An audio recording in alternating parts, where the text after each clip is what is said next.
Hey, what is up, YouTube? Dragon Taco 7 here. I know it's been a long ass time since I've done commentary, but I finally found my mic again and I'm able to do this again. So I was originally recording some duels with my Makane Gear deck, but it was literally just Shadow after Shadow, Burning Abyss here and there after Shadow, and it got really boring to not only play against but also to watch, and I wouldn't think that I wouldn't want to watch it. So I was like, fuck that, I'm playing goat format. And this specific deck, I used a deck that topped that Toy Wiz tournament like a week ago as a skeleton. I made a few modifications. I added the second skill drain to the main deck, and I main decked Tsukiyumi. And you'll see that both of those, I don't play. I don't get a chance to activate both skill drains in this match, but they do put the second skill drain did put in work. Tsukiyumi, you'll see, it wasn't very crucial, but it did put in work in this match as well. So I really ended up liking those changes. Here I kind of fucked up, and activated Delinquent Duo instead of Prima. So, giving my opponent away that I had it. So I thought, oh well, I might as well just activate it. But he ends up having BLS. So, yeah, that kind of fucked me over because, yeah, I have DD Assailant to crash into it, but I only had 13 left, so that kind of blew me. I ended up citing Dust Tornado and a Mystic Swordsman level 2, because I saw he had flip effect monsters. So yeah, just pretty simple to this deck is fairly simple to play.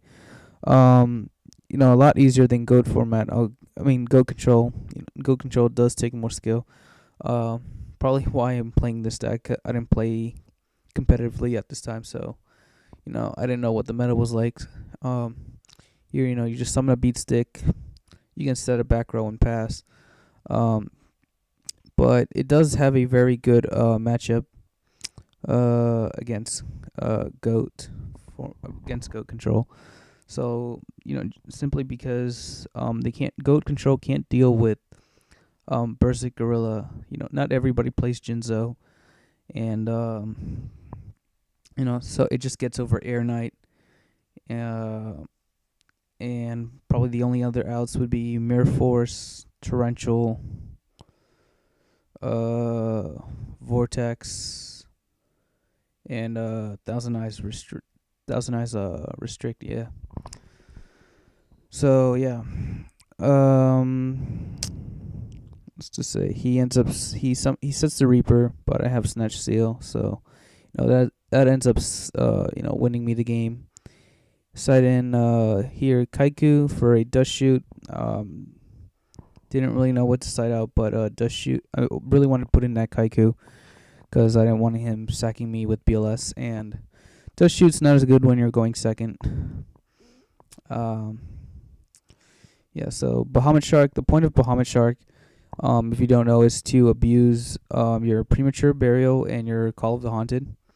You discard, another copy or Sinister Serpent. That's the only 3 water monsters in my deck.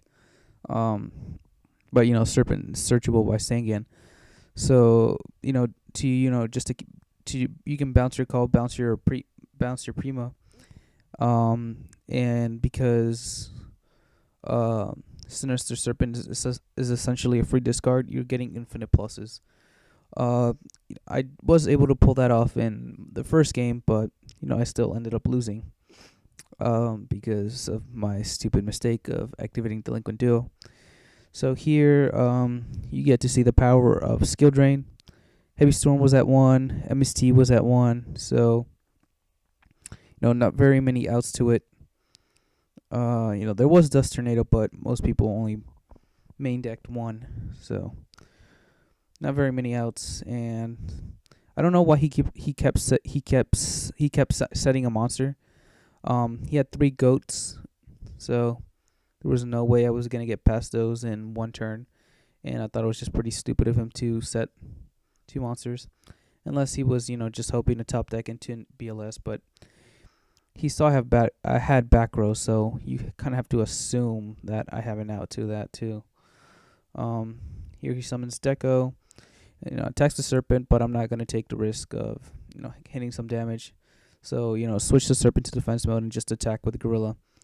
Snatch Steel, but no, I have Dust Tornado, so, sad day for you. Let's see, he sets a monster, summon Bazoo, and I run right into a Torrential. One of the few outs, like I said.